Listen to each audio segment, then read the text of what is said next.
Bonjour, je m'appelle Anne Armstrong Scarborough. Je suis spécialiste en 3 littératures, française, antillaise et ethnique.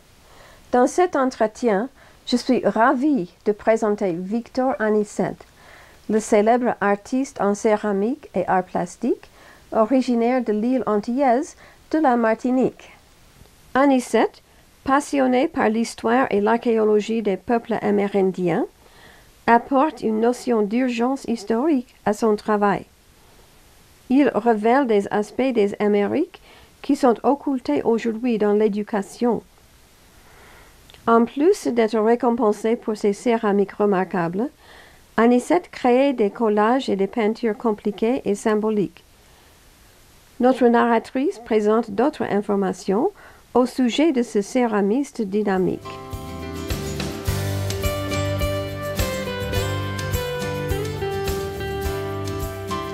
Anisette est reconnue mondialement dans le milieu de l'art. La Société académique d'éducation et d'encouragement, fondée en 1915, Arts, Sciences, Lettres, lui a notamment décerné une médaille d'argent en 1998. La notoriété d'Anisette, en tant que céramiste apprécié, a été confirmée en 2001, lorsqu'il est devenu membre de la prestigieuse Académie internationale de la céramique, dont le siège se trouve à Genève.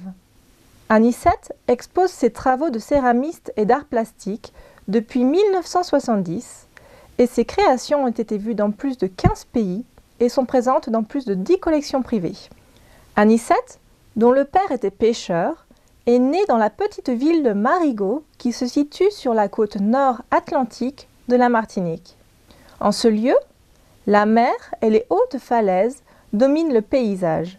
Le travail d'Anisette exprime la nature spectaculaire de ces falaises, mais fait également référence aux océans et volcans martiniquais. Anisette puise aussi son inspiration dans les écrits de l'homme politique international et éminent poète martiniquais Aimé Césaire. Dans notre entretien, Anisette fait notamment référence à la collection de poèmes de Césaire appelée Ferrement et à l'amour du poète pour les volcans. En bon fils de sa terre natale, Anisette base son art sur le tissu socio-multiethnique de la société et de l'histoire martiniquaise.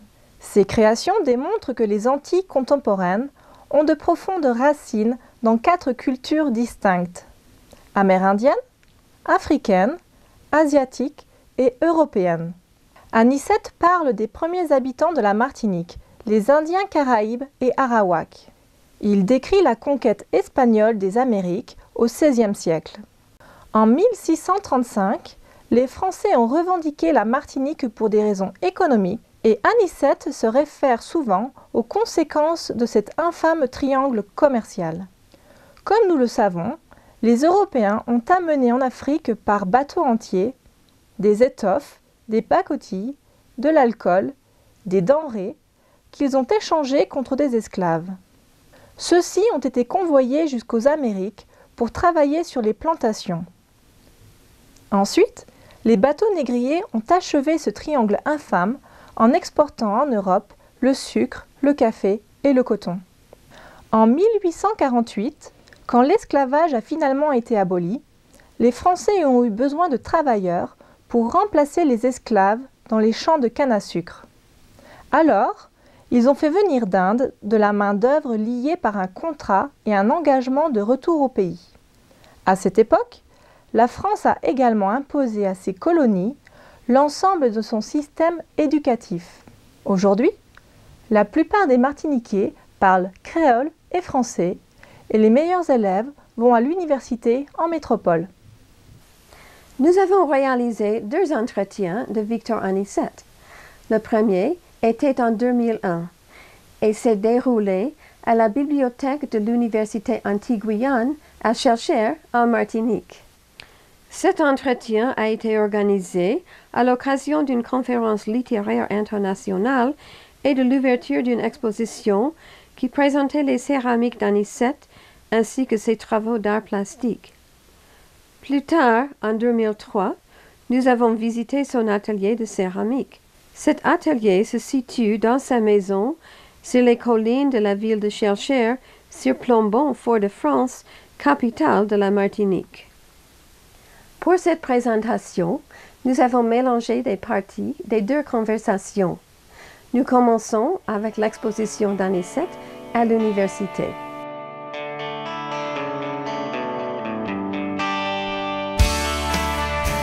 Nous sommes devant une série de vos panneaux. Oui. Parlez-nous de vos panneaux, s'il vous plaît. Voilà, il faudrait peut-être essayer de commencer au commencement, si on peut dire. Hein? Oh.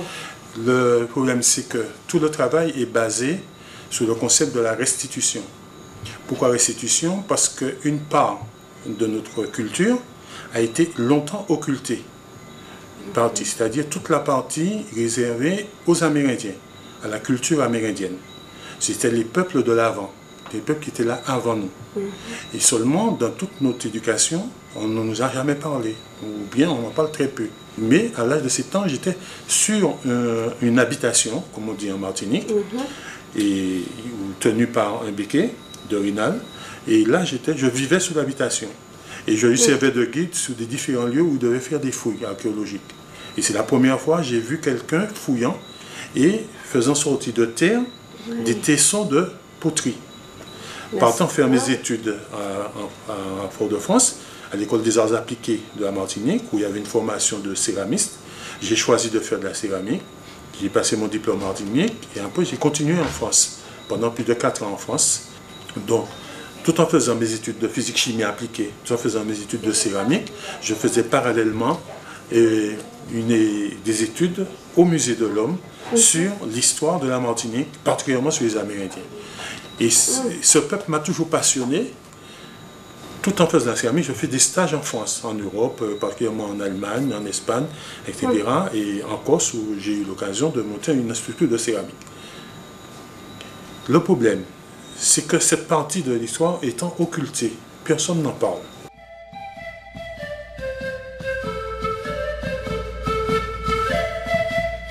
Je reviens en Martinique en 1967. En 1967, je décide de faire une exposition. Je fais donc une exposition sur l'histoire de la Martinique. Et bien sûr, je commence avec les Amérindiens. Et mon travail consistait à relever des signes qui se trouvaient sur les poteries. Parce que ce sont les seuls à avoir laissé des traces plastiques et graphiques en Martinique, sur le plan plastique, pour un plasticien. Je ramassais des dessins un peu partout, dans le musée, même partout. Je retrouvais dans la terre martiniquaise quelque chose qui ressemblait à de la poterie amérindienne. Je relevais les motifs. Si le motif présentait un certain intérêt esthétique, je développais ce motif. Je l'agrandissais démesurément. Et j'ai fait toute une série de toiles, mais simplement sur le plan graphique, tout simplement. Et puis, petit à petit, je me suis dit, bon, il faut faire mieux connaître encore cette civilisation. À un moment donné, je me suis dit, je vais faire changer de statut à l'adorno. Ce sont des adornos, qu'on les appelle ça, ce sont des éléments décoratifs chez les Amérindiens qu'on trouvait sur les vases, particulièrement les vases rituels chez les Amérindiens. Donc je me suis dit, je vais leur donner un autre statut. Faisant des statuts, comment donner un autre statut et valoriser vraiment, restituer ça au peuple. À ce moment-là, je dis, je vais restituer dans un trait. Le trait, c'est ce plateau que l'on trouve sur les marchés, que toutes les femmes se servent, particulièrement les marchandes, pour vendre leurs marchandises. Alors je me suis dit, moi, je vais vendre ma poterie dans des traits. Oh, c'est super. Et à ce moment-là, je me dis, je vais me servir comme support de base le trait.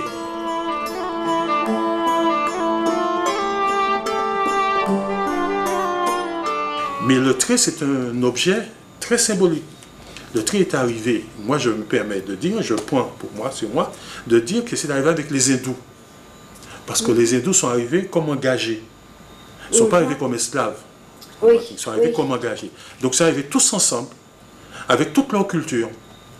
Rien n'a été dénaturé. Donc c'est arrivé avec leur culture. C'est une richesse extraordinaire pour les Antilles, particulièrement pour la Martinique, ce qui nous concerne. Et cette culture étant tellement riche, ils sont venus avec. Donc les traits servent au moment des cérémonies. Je ne vais pas me développer parce que ce serait trop long. Les traits servent au moment des cérémonies chez les hindous, au moment où ils servent des repas à Siva et à Kali, à leur dieu. Cet objet a été dénaturé. C'est un objet sacré, mais qui est devenu un objet usuel. Parce que les esclaves, les Antillais, sont servis comme objet. Et nous avons une richesse extraordinaire sur cette île, et particulièrement dans la Caraïbe. Oui, tout à fait. Parce que je n'ai pas développé beaucoup sur les traits, mais le trait a parcouru toute la Caraïbe. Que vous soyez à Curaçao, que vous soyez à Aruba, que vous soyez à Barbade, vous avez le trait. Et le trait joue un rôle différent dans chaque île, avec des histoires différentes. Oui. Donc je me suis dit, il faut revaloriser cet objet, il faut restituer ça au peuple aussi. Donc je vais profiter de cela. Alors tout le mécanisme de la création est basé, toute la proposition plastique qui est là, est basée sur le système du trait, qui est cet objet sacré. Au fond du trait se trouve un tissu africain. Le tissu africain, tout ce qui fait partie de nous. Ouais. Il y a donc des signes dessus. Ces signes sont très, très symboliques. Ça veut dire que ce ne c'est pas le tissu, mais vous avez formulé quelque chose qui ressemble au tissu. Non, il y a du tissu. Hein. Il y a du tissu. Le tissu est collé au fond. Oui, ok. Sous ce tissu, le tissu, il y a des signes. Après, il y a des signes africains dessus. Et après, je suis revenu par-dessus avec des signes amérindiens. Je cannibalise les signes africains par des signes amérindiens. Oui. Ce qui fait que ça me donne d'autres signes, une autre cosmogonie. Oui. Je crée ma propre cosmogonie, moi, actuellement, en 2000, ce dont j'ai besoin pour ma création. Et à ce moment-là, vous avez le chien, chez l'Amérindien, qui était très important parce que c'était des guerriers, c'était des chasseurs. Donc il ne fallait pas, le chien était très très important dans la civilisation amérindienne. Vous aviez certains masques, comme ici, ces masques-là, ça symbolise celui qui savait. Donc on lui cousait la bouche. Il y a le secret. Vous comprenez? Et puis, vous avez d'autres qui symbolisent les sémis, qui symbolisent les dieux chez les Amérindiens. Alors tout ça est en confrontation à l'intérieur du trait et automatiquement il se passe une sorte de puissance, quelque chose qui se dégage.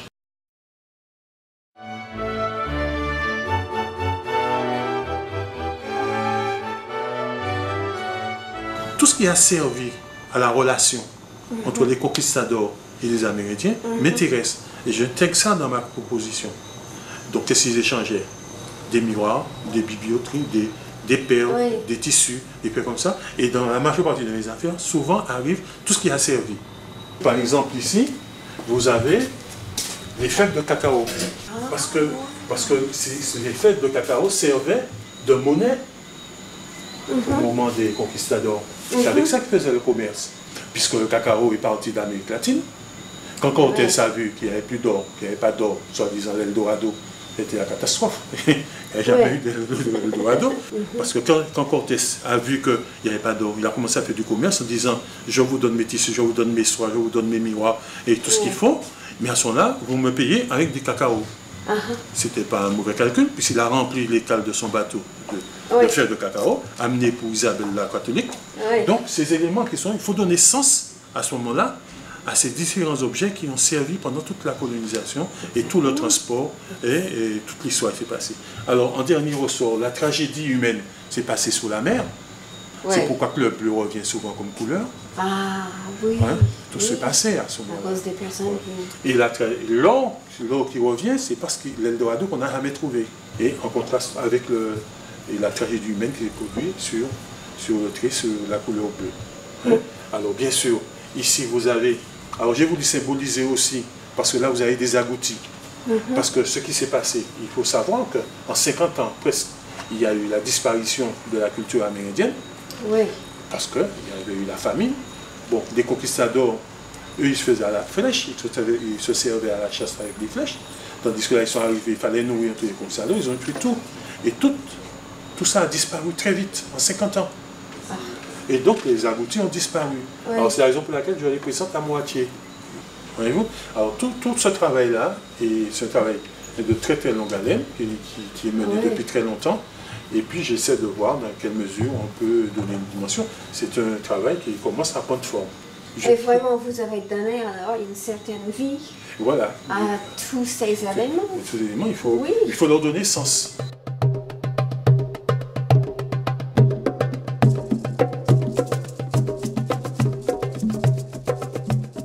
maintenant, vous allez m'expliquer les carcans. Alors? Non, les carcans, c'est une série de pièces. Ça fait partie des années 1975. C'est un travail qui a été mené sur les carcans qui seraient pour les esclaves. Quand on amenait les esclaves, quand il y avait des supplices, on mettait des carcans.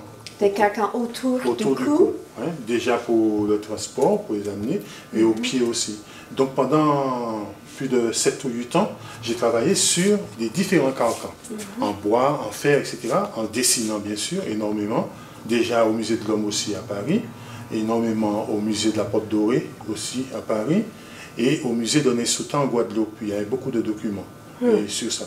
Et à force de les dessiner, en dessinant énormément, en changeant d'outils, en changeant de matériaux, tout ce que l'on veut, de support aussi, sont arrivés, des signes sont nés, des signes sont sortis. Et ces signes-là, ils sont à partir d'une certaine lecture des textes de Césaire, d'un ferment. Les textes de Césaire. Césaire a écrit des textes de poésie extraordinaires, des ferments, qui s'appellent ferment. Ah oui, ferment, je connais bien. Et à partir des textes de Césaire sous ferment, dans ses poèmes, mais aussi à partir d'un certain travail d'étude esthétique des carcans. Parce que les carcans, quand même, c'était des objets de torture. Et ça a été quand même dessiné par des hommes. Il y avait une certaine forme d'esthétique. Et comme ça allait sur le corps, ça ne pouvait être que épouser des formes qui sont assez belles. Et puis que c'est la souffrance. Le problème, c'est qu'il y a des stigmates, il y a énormément de stigmates. Il y a des choses qu'on retrouvait quand même sous les fers, toujours. Quand on regarde, c'est quand même mantelé par des forgerons. Et on sait le rôle joué des forgerons dans la culture. Et il y a bien sûr des forgerons en Afrique qui ont conçu des carcans, mais les bateaux ne sont pas partis sans carcans. Parce qu'ils savaient que c'était du commerce qu'ils allaient. Donc ils sont partis avec des carcans. Donc tous ces carcans ont leur histoire, ont raconté quand même toute la misère. Et comme je dis, c'est la même tragédie humaine qui s'est développée sous la mer. Et c'était très très important pour moi de faire voir ça. Oui. Vous nous montrez encore une fois le lien très étroit et important entre la littérature et l'art.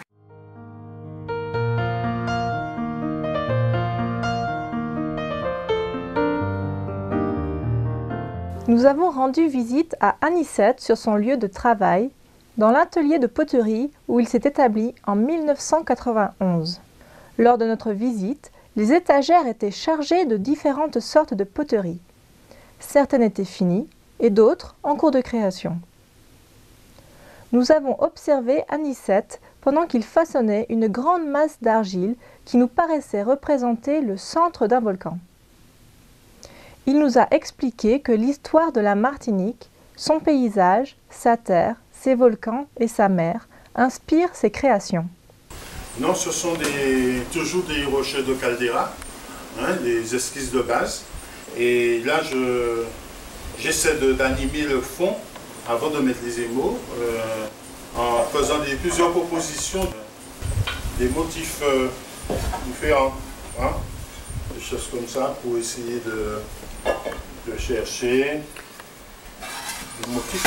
Mais souvent, ce sont des motifs en rapport avec l'art africain, et particulièrement chez les Dogons. Des motifs qui reviennent souvent chez les Dogons, et un petit peu dans l'art amérindien aussi. Des signes qu'on trouve chez les Amérindiens. J'essaie de mettre en situation dans les fonds des calderas. Anicette nous a expliqué que le peuple Dogon vient du Mali, un pays au centre-ouest de l'Afrique. Il a ajouté que cette peuplade, qui survit depuis des siècles, a développé un sens aigu de la protection culturelle. Puis, Anicette nous a montré plusieurs plateaux qu'il a garnis de différents émaux. Certains étaient de couleur ocre comme la terre, quelques-uns bleu foncé comme la mer et blanche comme l'écume, et enfin d'autres bruns ambre, de nouveau comme la terre de Martinique. Les émaux brillaient et semblaient presque vivants dans l'atelier, malgré le manque de lumière vive. Anicette était concentrée sur une nouvelle forme de caldeira, différente des plateaux, car plus profonde et plus brute. Alors qu'il étalait ce dense morceau de céramique, cette grosse forme noire brillante d'argile émaillée, il nous a indiqué que Aimé Césaire, le célèbre poète martiniquais, aimait les volcans et a souvent écrit à leur sujet. Par la suite, nous nous sommes intéressés à une nouvelle pièce inachevée. Anicette nous a expliqué. C'est un arbre qui voyage beaucoup, qui, il me semble comme en visionnaire, qui suit facilement les courants. Et j'ai comme l'impression que sur ce bambou, venant des Bouches de l'Orinoco, venant de l'Amazonie, etc., ou des autres fleuves de la terre ferme, tout le long de son parcours, c'est raconter des histoires que peut-être par exemple des oiseaux se soient posés dessus pour reprendre leur envol, peut-être se sont protégés, sont entrés à l'intérieur se protéger, ou même peut-être fait des nids pendant le mauvais temps, protéger les œufs. Alors qu'il creusait des trous carrés dans l'argile, Anicette a expliqué qu'il voulait donner à la sculpture une sorte de transparence. Il a également ajouté que des spectateurs de ces sculptures en bambou ont fait le parallèle entre les arêtes vives de ces sculptures et les falaises du nord de la Martinique, endroit où il a grandi.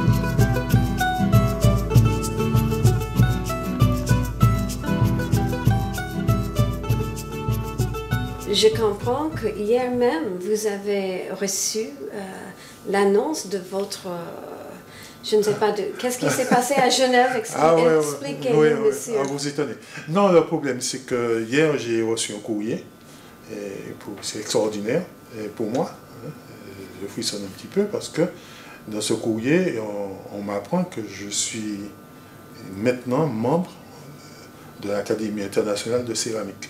L'Académie internationale de céramique. Mes félicitations. C'est bien pour vous et aussi pour la Martinique, pour la Martinique, n'est-ce pas? bien sûr, bien sûr. Est-ce que ça veut dire que vous allez monter des expositions ailleurs? Oui, je ne sais pas ce qu'ils vont ils attendent de moi. De toute façon, ils vont souvent m'amener dans des jurys internationaux. Si se passe une exposition aux États-Unis ou bien dans la Caraïbe, peut-être qu'ils vont me déléguer, je ne sais pas, je ne connais pas. Mais de toute façon, il va falloir que j'aille à Genève, que je sache exactement quoi. Oui, ça retourne, et justement, nous allons passer maintenant à votre poterie. Poterie, oui, c'est de la poterie. Dans notre salle. Ouais. Non, ici, là, c'est une poterie qui symbolise un petit peu le martiniquais, ce que moi je vois, l'Antillais en général.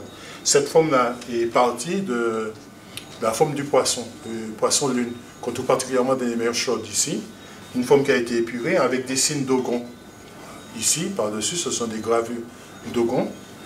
Cette partie-là symbolise l'Afrique, le triangle, l'Afrique. Et ici, le truc symbolise l'Inde. Parce qu'après les cérémonies hindoues, on laisse toujours un drapeau, un mât, et ce mât-là a des drapeaux. Et à ce moment-là, on laisse ça. Donc c'est un élément purement symbolique. Par exemple ici. Et ici, on va toujours retrouver la ficelle et ces trois petites pierres dans les propositions que je fais en général. Pourquoi? Parce que la ficelle est amérindienne. Et c'est avec la ficelle qu'ils ont appris à compter. Et avec ça qu'ils faisaient leur commerce. Alors, ils attachaient la ficelle, ils faisaient un nœud, faisaient 2 nœuds, faisaient 3 nœuds, 10 nœuds. Et ça se servait de pièces de monnaie pour pouvoir échanger à l'époque, puisqu'il n'y avait pas d'euros. Mais ça aussi, ça rappelle l'outil qui servait à faire la chasse. C'est là qu'ils étaient des écologistes nés. C'est-à-dire qu'ils faisaient une petite arme comme ça, ils tournaient, ils lançaient, et à ce moment-là, ça s'enroulait dans les pattes des oiseaux. Et donc le poids des 3 pierres obligeait l'oiseau à tomber. Simplement, ils allaient récupérer l'oiseau et récupérer leur truc. Mais il fallait être très très habile, ce qui fait qu'on ne pouvait pas détruire une nature comme cela. Donc c'est sur ces éléments-là qui symbolisent toute la partie amérindienne de cette proposition. Et quel que soit l'objet que je fais, je m'arrange toujours pour qu'il y ait les traces de la culture amérindienne et de ce que nous sommes, essayer de traduire ce que nous sommes. L'Afrique, l'Inde, bien sûr, toute la conception est cartésienne, complètement européenne, puisqu'on a été formé là-bas, et puis on essaie de voir si on peut faire une synthèse de tout cela. Voilà. Donc la majeure partie des poteries sont conçues en principe d'après la forme des gommiers. Les gommiers qui étaient la banque des Amérindiens. Alors en général, quand je travaille, je prends la forme du gommier avant tout, et la partie supérieure symbolise la voile. Et les différentes parties-là supposent les différentes parties de la société martiniquaise qui se mettent en place. Cette société n'est pas achevée, elle est en commencement complètement. Et nous sommes en devenir. Donc j'essaie de traduire ça par les superpositions de couches, des trucs comme ça. Et en me servant, ça reprend des techniques des Colombiens qu'employaient des Amérindiens. Et à partir de ce moment-là, je travaille là-dessus, et ça c'est pour le savoir, avec des couleurs plus ou moins différentes. Mais c'est souvent cette forme-là qui m'intéresse, qui symbolise la forme du gommier, par lequel sont arrivés, ont essaimé les Amérindiens, ont essaimé la mer des Caraïbes.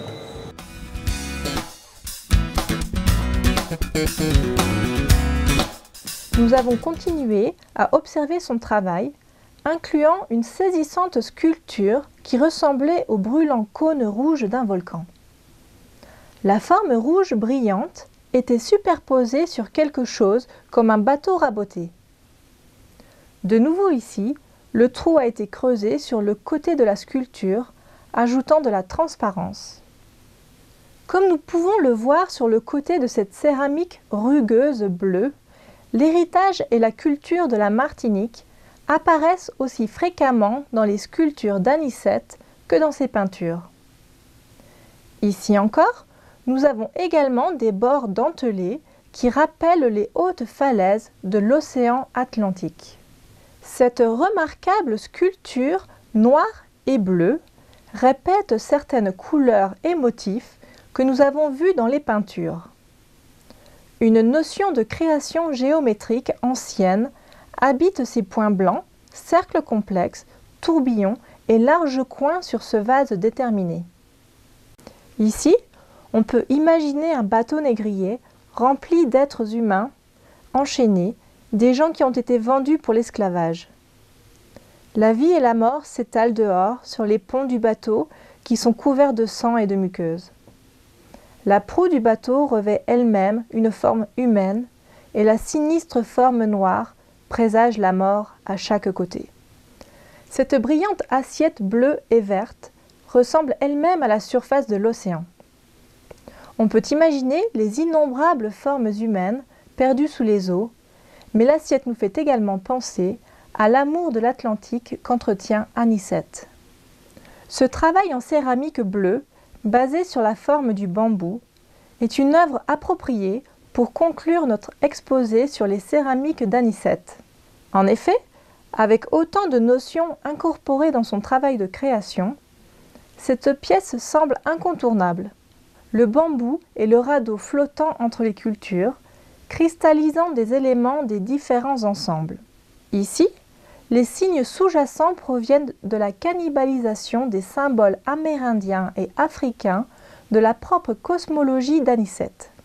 Nous voyons des écritures, des flèches, des formes humaines et des courbes. Les trous carrés peuvent servir d'ouverture portuaire pour ces bateaux en bambou dont le bleu brillant appartient à l'océan. Lorsque vous regardez les céramiques de Victor Anicette comme étant le corps d'un travail, lorsque vous examinez ses arts plastiques, lorsque vous comprenez son processus créatif avec son insistance sur la société multi-ethnique de Martinique, lorsque vous l'écoutez parler de son désir de créer sa propre cosmologie, incluant des éléments de l'histoire entière de la Martinique, alors il est facile de voir pourquoi il est devenu un personnage reconnu mondialement dans le milieu de l'art et également un fils préféré de sa bien-aimée Martinique.